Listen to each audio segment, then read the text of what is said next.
I have my dislikes, and I don't mind expressing them, but generally I try to spread positivity, right? Even when there's something that needs to be addressed which is not positive, then I like offering a solution or, how it might be improved or something in that nature, right? Like, or even just something that can be appreciated in it, right?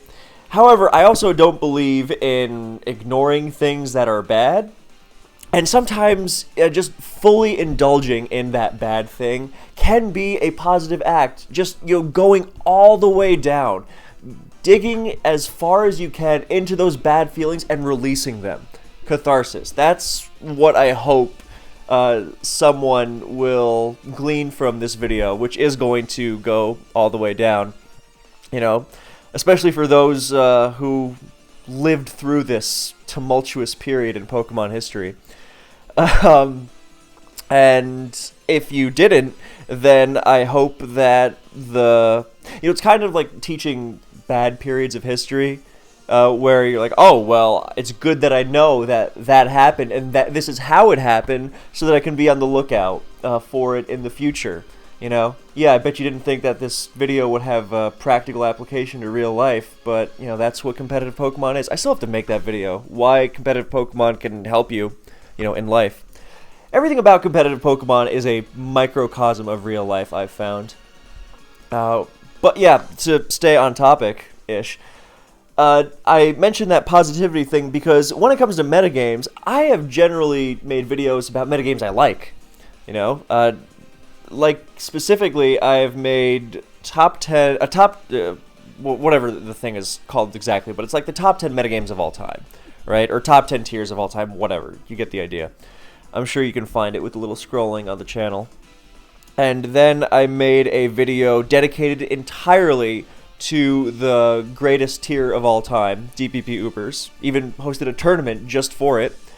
And, that's all over the channel as well. And recently, I made a video on the number 2 tier of all time, DPP-UU. A metagame so wonderful that I would not disagree with anyone who considers it the best. So I've also made videos on, like, Gen 5 RU and Gen 5 Ubers, Gen 5 UU.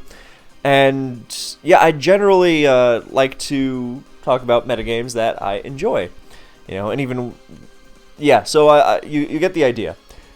However, when I made this DPPUU video recently, there was a comment like, okay, well, now do the top 10 worst metagames ever. That was probably a comment back on the original video too. But yeah, and then it got to me thinking, I don't, it's funny. I can just name 10 different stages of Gen 5 OU, right? But it got me to thinking, I don't think I could do a top 10 worst metagames. I don't think that many tiers are worthy of such, scathing derision.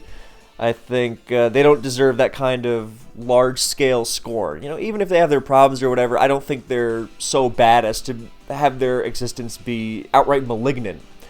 And again, I am also not a blind slanderer of Gen 5 OU. I think that metagame has had several amazing moments. And in fact, I'm about to... in giving the context for this metagame, then I will be mentioning one of them.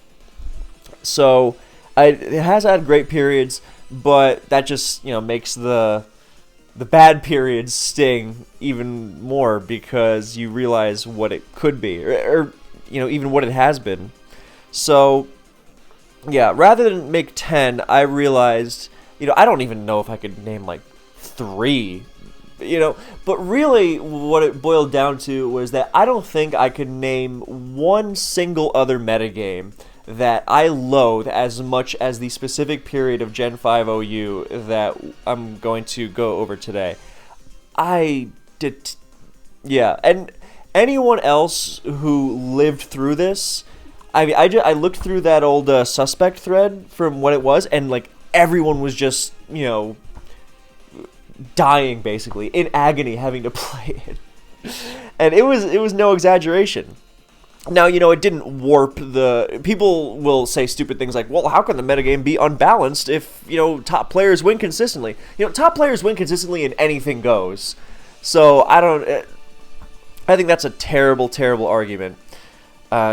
and pretty self-evident, but, you know, when are Pokemon tiering arguments ever about, you know, good faith, honesty, and that kind of thing? Yeah, another parallel to real life. You're welcome. So, a lot of this just boils down to persistence and not going insane. So, what made this period of Generation 5 OU so specifically terrible? And yes, I do believe that this is worse than early Gen 5 with Deoxys Attack and Darkrai and Skyman, because that at least could be excused. We will go into some historical context for this because it's very important. So at the beginning of Gen 5, we have, you know, this obscene ban list. You know, Deoxys Attack and Normal are running around, Darkrai, you know, Skyman. You know, what is going on? To say nothing of all the, you know, obscene stuff that's joined the tier, like Manaphy under Permanent Rain, you know, Swift Swim, crazy stuff like that. That at least has the excuse of being early generation stuff, right? You could, and I would argue should, say that, well, that's a terrible initial ban list because that just wastes time on things you know are going to be broken. You know, like, oh, wow, shocker, we banned Skyman and Darkrai and, you know, the two most broken Deoxys forms. Who could have seen this coming? You know, why didn't we just throw Zekrom and Reshiram in while we were at it? You know, but that at least, you know, early generation, something's going to be wilds, pretty much guaranteed. So that's forgivable. What is particularly unforgivable about this iteration of Generation 5 OU was that it's not like it snuck up on anyone. It's not like the metagame was going fine and then someone discovered a broken strategy and was like, oh, whoops, well, suddenly the metagame sucks now. You know, that's happened before. Like 2016 Black and White 2, great metagame. You know, maybe the best ever. And then, you know, it was realized just how obscene Sandrush Excadrill was, even on rain teams. You know, it was a counter to Sand, and that threw the metagame into disarray for a long time. Then there was Dugtrio, and then there was the whole Magic Guard obsession, and it was just, you know, a cavalcade of nightmares, one after the other. But that was the discovery of broken strategies that already existed, you know, as opposed to the grossly inept mishandling of tiering that contributed to this grotesque carnival of misery. Human degradation just in Pokemon form. You know, you just felt the debasement of every single aspect of our existence every single time Tornadus Therian U-turned into a Dugtrio or Genesect. You know, so let's start by going into Black and White 1 first, right? So the last suspect of Black and White 1 was Deoxys Speed in the fall of 2011. Crazy broken, glad to see it go. Then that was in, I don't remember when exactly. I think it was September, October, November. We'll just say November, right? So we then had World Cup of Pokemon concluded sometime in June, July. And that was played in Black and White 1. They were going to change to Black and White 2, even though it technically came out in May or something. So the metagame effectively continued until then. So that was December, and then, you know, plus, let's just say a little over half a year. And as even in December of 2011, you know, let alone the early months of 2012, people were still demanding, hey, we got to do something about this tier. You know, Deoxys defense was just as bad as Speed. Terrakion, this existed in a metagame without the Therians, so no land OT, so playing around it was obscene. And it was agreed by pretty much everyone to be the most busted thing in the tier. And then there were other suspect things like, you know, Sand Force Landers Incarnate. This was before it had Sheer Force. That was maybe not the healthiest thing to have around, but, you know, compared to the other stuff, it wasn't that bad. You know, and then you had other things like, you know, Latios, and some people still weren't crazy about Reuniclus's continued presence. And Chlorophyll Sun with Dugtrio, just fully unlimited Sun, that was really starting to show its power by the end of World Cup. And people were starting to say, oh, this might be an issue. Oh, and Sandvale was gone. Sorry, Sandvale was not gone. Sandvale was extremely present. Garchomp was banned.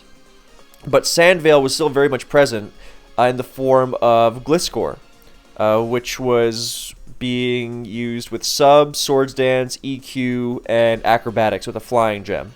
And it was a crazy strong Pokemon, but with Sandvale it was just downright unfair. Everyone called it a Rotom Wash counter because it certainly wasn't hitting its moves against it in sand. And if that was your answer to Gliscor, then, good night.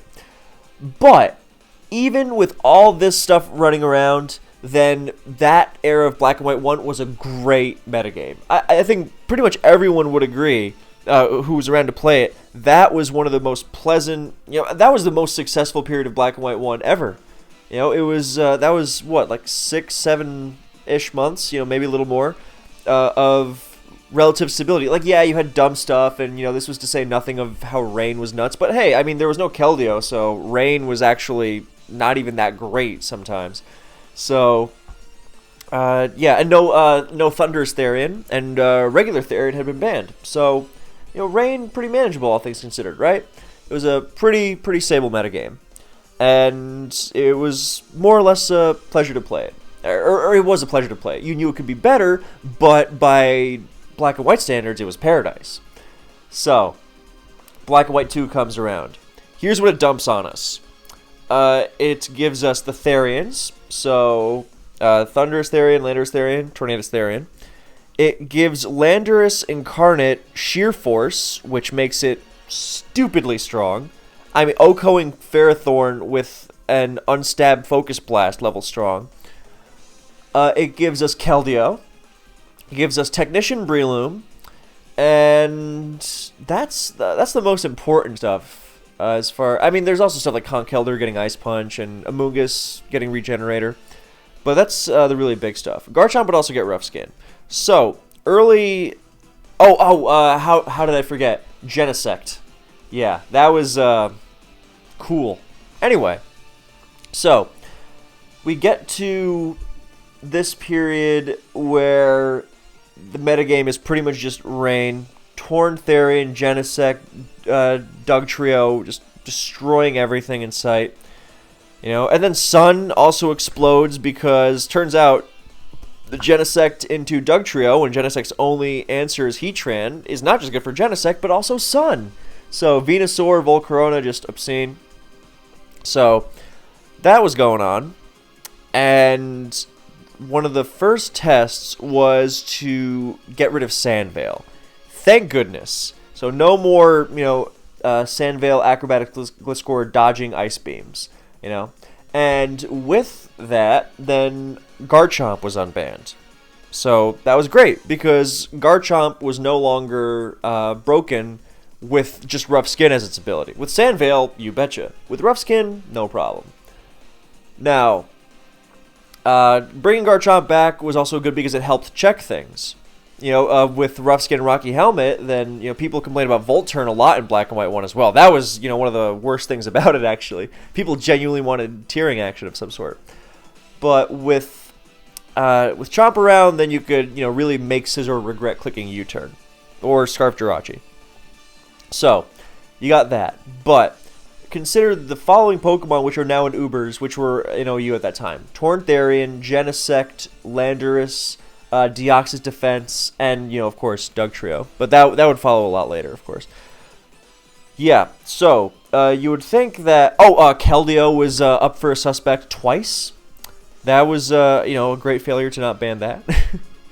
People wanted all these things banned, and...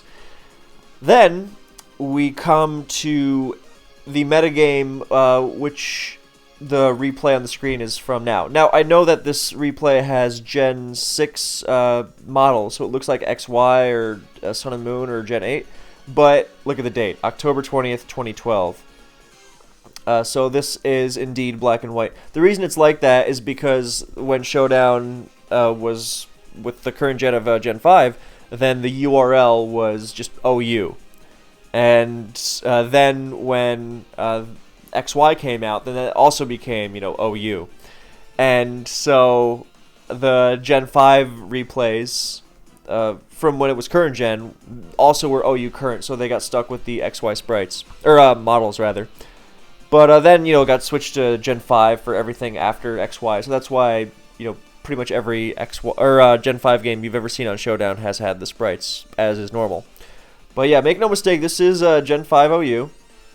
So I would love to show you this replay, and I mean I will, but the thing is that this replay is so old that it kind of glitches out. So look what happens. If you're listening, and not watching, then you're not really missing out on much because you can't see anything in the replay. Like the text log is literally just error stuff. You know, it's not very effective. Rain continues to fall. You don't even see the moves being made. Like Fairthorn just used Stealth Rock, so did Dugtrio, but you just see the rocks placed around the field. You don't see the moves actually being made. You know, nothing is taking damage. Nothing's being affected by hazards. You know, Keldeo just failed to take burn damage, stuff like that. So I don't even know what's going on in the game, actually, because the replay is just that glitched. So, yeah, this replay is really here because it was between Ojama and Nachos, so very representative of the metagame at the time, both between the players and the teams they're using. You see this rain fest. And, yeah, this Ojama's team in particular was incredibly popular. I mean, look at it. It's just the most broken combination of Pokemon imaginable. Politoed, Dugtrio, Tornadus Therian, Keldeo, Genesect, Latios. Obscenely broken. So, yeah, that's... What a combination of Pokemon to... Yeah, with permanent rain, you know, because, you know, Gen 5, or Gen 6, well, I mean, you'd have to get rid of Genesect, but still. Yep, so, point being, what is this suspect test for? Well, after Garchomp, people were saying, alright, we're glad to have Chomp back, we're glad to have gotten rid of Sandvale, what's next? Well, Pokemon Online, I guess there's a lot of people now who don't know what Pokemon Online was, but, you know, those of you who do know it may know it as the birthplace of Blunder. But... it was the simulator at the time. Like, Pokemon Showdown was not the default. Pokemon Online came around at the end, near the end of Gen 4, or, yeah, let's say last 6 months or so of Gen 4, maybe a little more. And it became the default in Gen 5 because Smogon no longer had their own simulator. Previously it was Shoddy Battle. So everything Gen 5 was done on PO, even after Showdown was made. You know, like the big tournament games around this time were played on PO. And, where was I going with this? I genuinely just lost my train of thought. Whoops.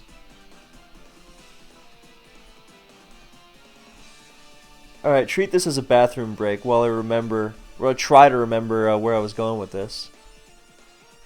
Oh, right, okay. Yeah, so Pokemon Online had its own server. There was a Smogon server and then the main PO server, right? And they did their own tiering. It was not just, let's use Smogon rules for this. No, they had their own community, they had their own tiers. You know, I remember their first iteration of UU had Latios, for example. And they had, like, not exactly the same tiering setup as Smogon. Like, instead of rarely used, they had little used, I think, or LU, which was not exactly the same, but it was very similar. So, around this time of, you know, fall 2012, then PO had recently unbanned Kyurem-Black. Yeah, and apparently Smogon decided that in this metagame, where all this broken stuff is running around, let's introduce another Uber. Now, here's a funny thing about it. Kyurem-Black, nobody could argue was an Uber in this tier at all. I mean, yes, the stupid thing about it was that it made running defensive teams even more, you know, unviable. But, you know, with this metagame so obscenely dominated by offense as it was, then this wasn't going to really shake the foundation of what it was as a tier. You know, it's Bandit Outrage is going to kill something, and then, yeah, so what? You know, that's the entire metagame. That's your Specs, Keldeo, and Rain. That's your Torn Therian. That's your Genesect. That's your whatever. It's a one-for-one thing that's hardly special here. Right? But, what... So, here... Yeah, I'm trying to... spit anger at, you know, 3 different targets at the same time. So, the idea of having all this broken stuff in the tier, and not only not suspecting any of them, but choosing to add another Pokemon to just add to the cluster bang that this metagame was. Yeah, that to call that poor tiering is understatement of the decade. So, what made this metagame so horrible? Well, I mean, you know all those Pokemon I've been mentioning so far? Yeah, imagine all those clashing into each other. The metagame is just, rain crashing into sun, or actually, no, I take it back. Rain crashing into rain most of the time.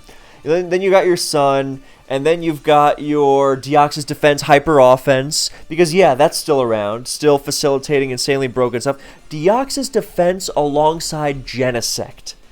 Yeah. Oh, and Sheer Force Rock Polish Landorus, an Oko machine to match anything you could name. Utterly obscene stuff. The level of power in this here, power, speed, and it's just, one monstrosity after another. So, yeah, all these things crashing into each other made for a thoroughly miserable experience because there was very little in the way of firm footing to be found.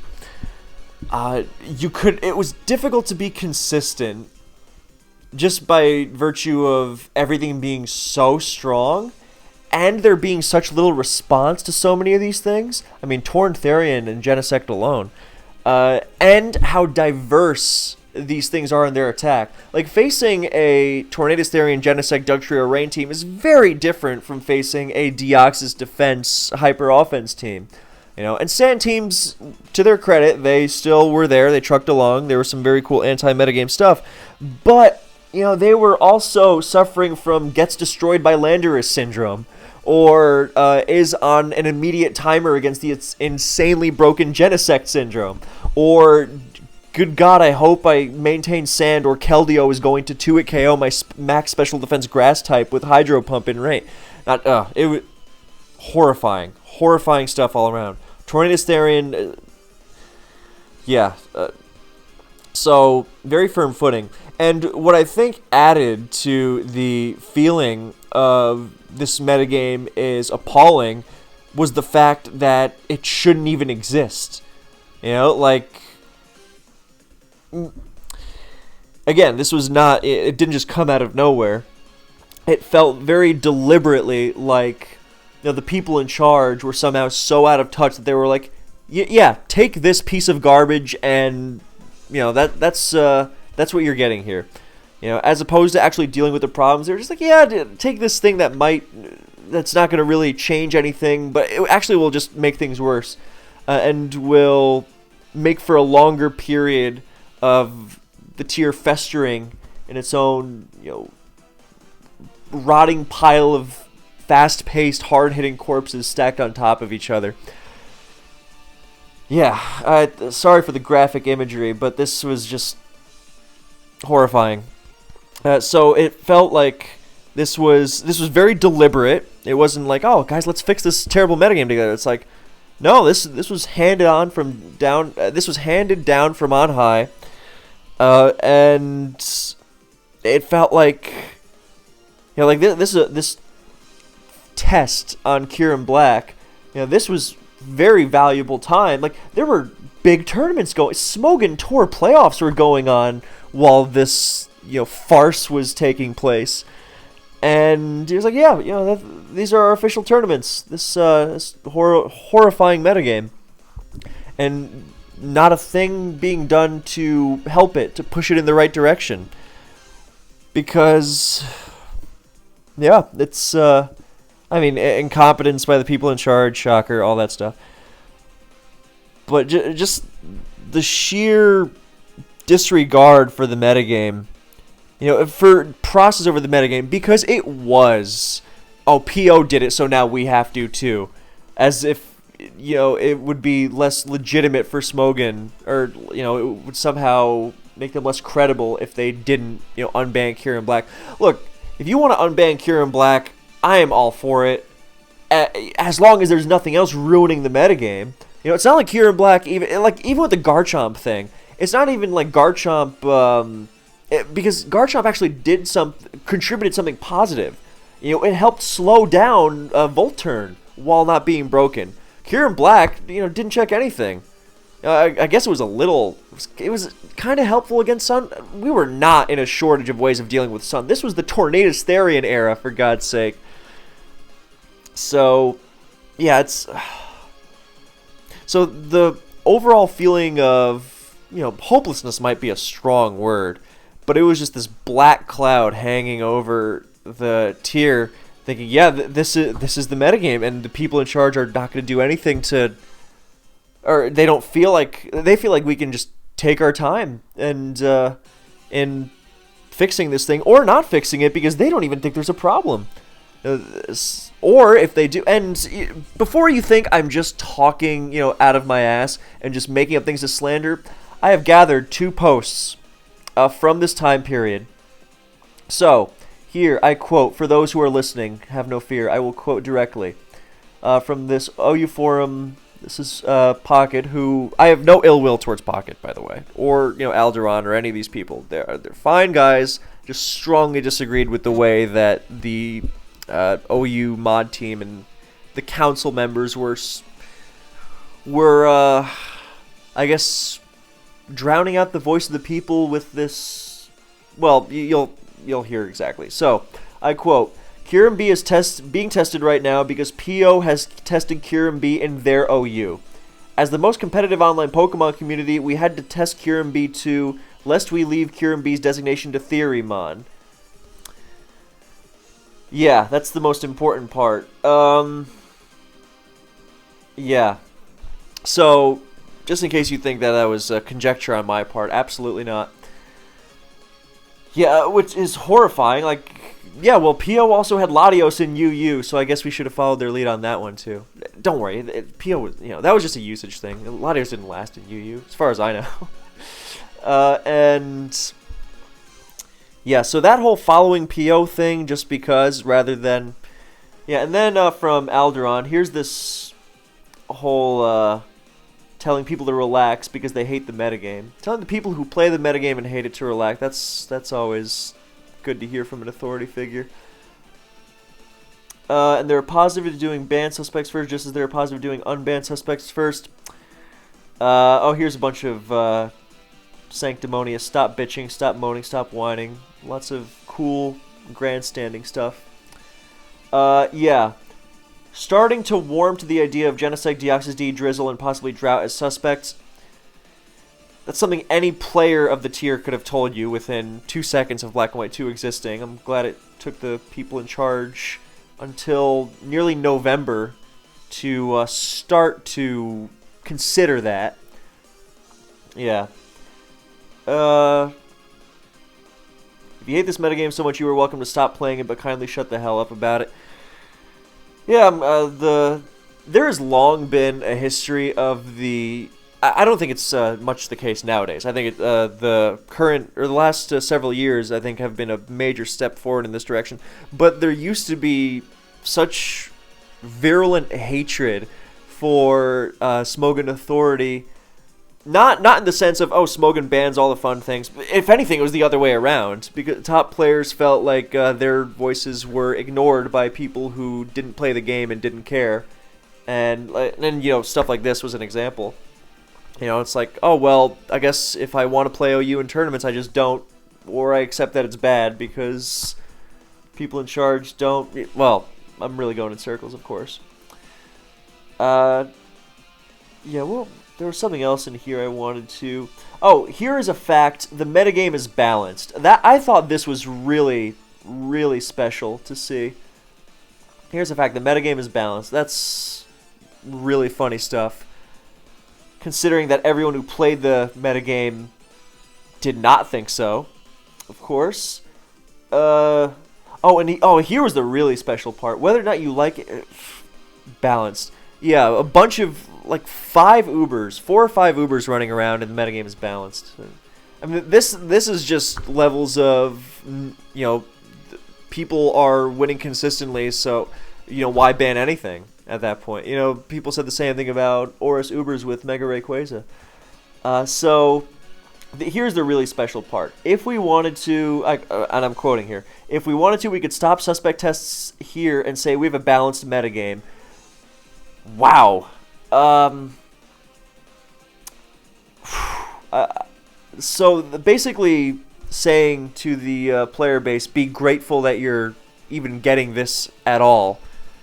From, well, I'll save it there. So yeah, I think that the Kyurem-Black suspect test metagame of Gen 5 OU was the worst, not just because it had so many obscenely broken Pokemon. Again, Deoxys Defense, Tornadus Therian, Genesect, Landorus Incarnate, and then Dugtrio would be banned later, so that's 5. And, you know, you could even argue that the failure to ban Keldeo in 2 attempts was also, you know, indicative of, hey, maybe there is a problem with this thing. So you could say as many as 6. But, you know, let's just stick to the facts and say 5. You know, and even if you just want to say you know, stuff that was banned in the current gen, then you say 4. You know, and before you think, well, all that stuff got banned eventually. Well, people now complain about Drizzle, right? And the same people who are, you know, saying it's like, oh, well, this was a fine test. Those same people, the council members, and, you know, even just loud voices in general, were saying things like, I remember in like March or something, or maybe even earlier, people saying, oh, you know what, XY comes out later this year, no one's going to care about Gen 5, why bother? You know, that kind of basically saying there's not enough time with Gen 5 as a current gen anymore to test these things. Well, why wasn't there enough time to test these things? You know, I agree that if you ban or if you test Drizzle, then you are going to need more time to adjust to it afterwards, of course. But why wasn't there more? First of all, there was still plenty of time. These arguments were being thrown around 10 months before XY came out. So that was, you know, more than enough. But even if you don't think that's enough, which is hilarious, but even if you don't, then why wasn't there enough time? Well, because there was a lot of time spent on stupid nonsense like unbanning Kyurem-Black when you have as many as 4, 5 Ubers. You know, actually, you know, you could argue even more because Dugtrio was banned independent of Chlorophyll. So actually, even worse than originally, because people are complaining about Chlorophyll even in the current generation. Wow, yeah, that makes it even worse. You got DOD, Torn T, Lando I, Genesect, Dougie, Chlorophyll, and, you know, maybe so. Yeah, why wasn't there more time for tests like that, you know, during the current generation? Because of, well, taking forever to test things, obviously, and then also wasting time with stuff like this. So it was a combination of all these insane things being in OU at the same time, and the fact that not only were they not being dealt with, but there was actively being time wasted by testing this, you know, Pokemon that added pretty much nothing to the tier, but, you know, another Pokemon smashing things up. So yeah, it was a horribly unbalanced metagame with not much in the way of progress forward at all. So it was, you know, banging your head against a wall and looking forward to more banging your head against the wall. You know, you pretty much just hoped that maybe down the line the wall would get a little softer. So with that, I have purged my fury. Well, you know, part of it anyway. And I hope you have enjoyed wallowing with me. Actually, no, not wallowing, you know, righteous. You know, the lesson here is, you know, do not accept apathy and incompetence and, you know, that sneering, condescending arrogance from people in charge, especially if they dictate the tier to you despite being out of touch. I don't think this really happens nowadays. Thank God. You know, but the reason that doesn't happen nowadays is because there was such backlash against it going on for so long. And this was a tale from those dark days when that, you know, was the norm. So, hopefully this tale has been useful. Thank you so much for watching, well, really listening to this one. But yeah, I wish there were more, the replays were more functional from this period. But yeah, plus they're hard to find in general. But yeah, thank you, and I will see you in the next one.